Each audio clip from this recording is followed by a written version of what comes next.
여러분 안녕하세요. 센입니다. 벌써 설날 연휴로 다가왔는데요. 많은 분들께서 이제 용돈도 받으시고 이제 돈도 차곡차곡 모으시고 하시게 되겠죠. 네, 저는 이제 줘야 하는 입장이지만 어쨌든 많은 분들께서 이제 신년 목표로 돈 얼마 모으기, 돈 아끼기 뭐 이런 것들 세우셨으리라 생각이 드는데요. 그런 여러분들의 이런 목표 달성에 조금이나마 도움이 되고자 2025년 최신판 돈 관리하는 꿀팁 총정리를 가져왔습니다. 완전 기초적인 것부터 요즘 핫한 그런 트렌디한 그런 상품들까지 총정리해서 여러분들이 돈을 모으고 돈을 아끼는데 이제 도움이 됐으면 좋겠습니다. 그럼 바로 가보실까요? 첫째는 통장 분리입니다. 저는 이 통장 분리는 돈을 모으는데 가장 기초가 되는 것이라고 생각하는데요. 수익을 받는 이제 월급 통장이 있을 거 아니에요. 이 월급 통장을 그대로 사용하는 게 아니라 그 월급 통장에서 받은 돈을 바로바로 내가 필요한 거에 맞는 그런 통장들에 각각 A 통장, B 통장, C 통장에 입금을 해서 분리를 해야 합니다. 그게 가장 돈을 모으는 첫 번째 지름길이에요. 예를 들어서 가계부도 쓰고 뭐 뱅크샐러드도 쓰고 한다고 하지만 똑같이 그래서 이 10만 원에서 서서히 깎이는 거를 보는 거랑 월급 통장에 300만 원이 들어왔어요. 그러면 그 300만 원에서 깎이는 거랑 체감하는 깎이는 정도 자체가 완전히 달라요. 제가 경험을 해봤습니다. 이 통장, 생활비 통장에 이번 주에 쓸 돈, 뭐 한 10만 원을 넣어놨어. 그럼 이 10만 원 중에 만약에 토요일이 됐는데 한 4만 원이 남았어. 그러면 내가 이날 얼마 썼고, 이날 얼마 써서 지금 4만 원이 남았구나.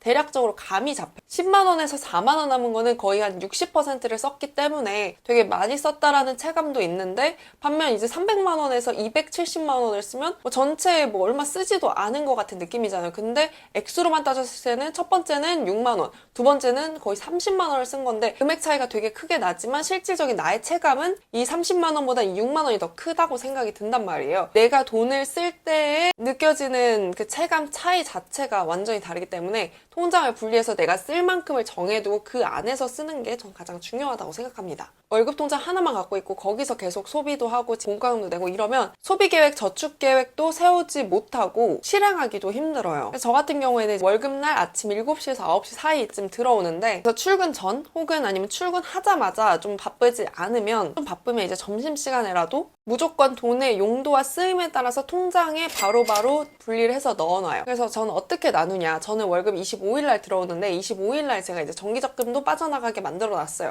이른 오전에 빠져나가게 돼서 이제 월급이 들어오자마자 일단 정기적금이 25만 원 빠져나가요. 그래서 이제 남은 돈을 어떻게 나누냐. 첫 번째 통장은 이제 생활비 통장입니다. 두 번째는 대출이자 공과금, 보험료가 나가는 통장이 하나 있고요. 그러니까 요 두 번째 통장은 내가 돈을 넣어놓으면 일정 금액을 넣어놓으면 그 이상 빠져나가지 않고 정확히 딱 그것만 빠져나가는 통장이에요. 세 번째는 아까 말씀드렸던 정기 적금 통장, 네 번째는 청약 통장, 다섯 번째는 이제 주식 투자를 하거나 아니면 만약에 주식 투자를 따로 안 하는 경우에는 이제 카카오뱅크 파킹 통장에 넣어 놓습니다. 지금은 제가 안 쓰긴 하는데 이 토스뱅크의 모으기 통장을 굉장히 잘 썼었어요. 토스뱅크의 모으기 기능은 제가 돈이 들어갈 이 구자를 딱딱딱 나눌 수가 있어요. 쇼핑, 여행, 뭐 의료비 이런 식으로 다 나눠 놓으면 내가 그 안에서 쓰려고 노력하기 때문에 추천을 드립니다. 저 같은 경우에는 원래 모으기 기능을 쓰다가 지금은 제 생활 패턴, 소비 패턴이 좀 정해져 있고 나가는 돈이 정해져 있고 또 제가 좀 주식 투자를 예전보다 활발하게 하고 있기 때문에 제 수중에 돈이 좀 돌아야 해서 이 모으기 기능을 지금 당장 활용하고 있진 않지만 사회 초년생분들이나 이런 식으로 통장 분리를 처음에서 조금 어색해서 여러 개 통장 한꺼번에 개설하기 어려워요 하시는 분들께 이 모으기 기능을 조금 추천드립니다. 아무튼 이 1번의 핵심은 내가 쓰는 돈을 정해놓고 딱딱딱 분리를 해서 내가 육안으로 파악할 수 있게 만들어야 한다는 겁니다. 월급 통장에서 그대로 깎이는 걸 보는 게 아니에요. 두 번째는 항상 제가 말씀드리는 파킹 통장입니다. 처음 재테크 영상을 찍을 때부터 지금까지 계속 말씀드리고 있는데요. 아까 1번에서 말씀드렸던 것처럼 저는 필요한 돈을 다 각각 통장에 넣어놓고 남은 통장은 주식 투자 혹은 파킹 통장에 넣어놓는다고 말씀을 드렸잖아요. 이 파킹 통장은 여러 번 말씀드렸다시피 입출금이 자유로운데 금리는 꽤 높은 통장입니다. 카카오뱅크나 토스뱅크 같은 그런 인터넷 은행들에서도 쉽게 개설을 할 수가 있어요. 많지는 않지만 내가 이제 몇백만 원만 넣어놔도 막 몇천 원씩 불어나기 때문에 사실 우리가 넣어놓는 입출금 통장 같은 경우에는 금리가 거의 0이거나 0.0땡 뭐 요 정도 수준이어서 생각 없이 그런 통장에다가 그냥 돈을 넣어놓고 넣고 막 쓸 때 쓰고 그냥 묵혀두는 것보다는 그래도 그 돈을 파킹 통장에 넣어서 몇천 원이라도 버는 게 낫지 않나 그렇게 생각을 합니다. 금리가 꽤나 높은 통장들도 있어요. 예를 들면 이제 달달 하나 통장이라고 200만 원까지는 세전 3%, 그리고 OK저축은행의 짠테크 파킹 통장은 50만 원 이하면 세전 7%, 50만 원 초과 1억 원 이하까지는 세전 3.3%고 5천만 원까지는 예금자 보호가 됩니다. 이런 식으로 파킹 통장도 잘 찾아보면 금리가 꽤나 높은 거 있고, 저는 개인적으로 이렇게 OK저축은행이 제 원래 주거래 은행도 아니고 하나은행도 주거래 은행이 아니어서 인터넷 뱅킹에서 그냥 빠르게 입출금을 쉽게 할 수 있게, 그래서 제가 카카오뱅크 파킹 통장을 쓰고 있습니다. 세 번째는 재테크입니다. 처음이라서 잘 모르겠고 어려워요 하시더라도 이 주식 투자 자체만의 관심만이라도 두시는 걸 추천드립니다. 제가 이번에 경제스터디를 열면서 주식 계좌도 없으신 분들이 되게 많다고 말씀해 주시더라고요. 그래서 지금 당장 주식 계좌라도 일단 파세요. 주식 투자 계좌 만드는 건 진짜 어렵지 않거든요. 그냥 증권사 앱에 들어가서 회원 가입하는 거 마냥, 그냥 통장 개설하는 거 마냥 개설하면 돼요. 그리고 매수, 매도 요 정도만 알아도 주식 투자 앱 이용은 전부입니다. 정말 잘 모르겠다면 정말 큰 기업들을 따르는, 아니면 미국의 시장의 가장 대표적인 지수를 따르는 ETF라도 관심을 가지고 매수를 오랫동안 꾸준히 하는 것들을 추천을 드립니다. 저도 주식을 잘 모를 때 처음에 ETF로 시작을 했는데요. ETF에 관한 설명과 ISA에 관한 설명은 제가 따로 마련했으니 더보기란을 확인해 주시고, 어쨌든 내가 ETF를 매수하기 위해서는 아무것도 모르는 상태에서 매수를 할 수는 없잖아요. 적어도 블로그 글이라도 몇 개를 보고 매수를 할 거 아니야.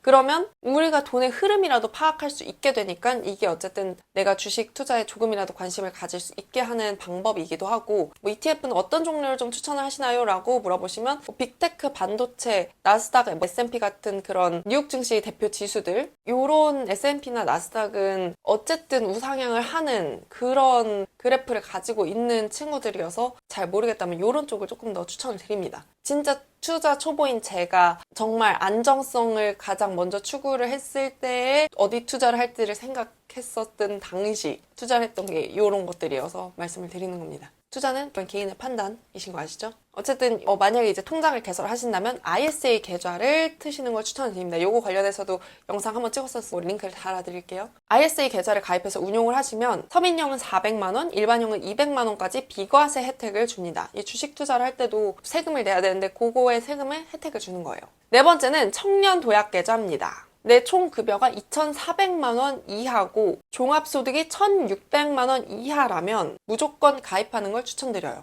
이자 비과세가 6%나 되고 40만 원 이상 매달 납부하면 매달 24,000원씩 추가로 받을 수가 있어요. 정보 대주는 거예요. 못해도 40만 원 납부하시고 가능하시다면 70만 원까지 이제 추가 납부를 하시는 걸 추천을 드립니다. 연소득이 3,600만 원에서 6천만 원 이하여도 우대금리까지 하면 5.5%니까 연소득이 6천만 원 이하인 분들은 꼭 고려해 보셨으면 좋겠습니다.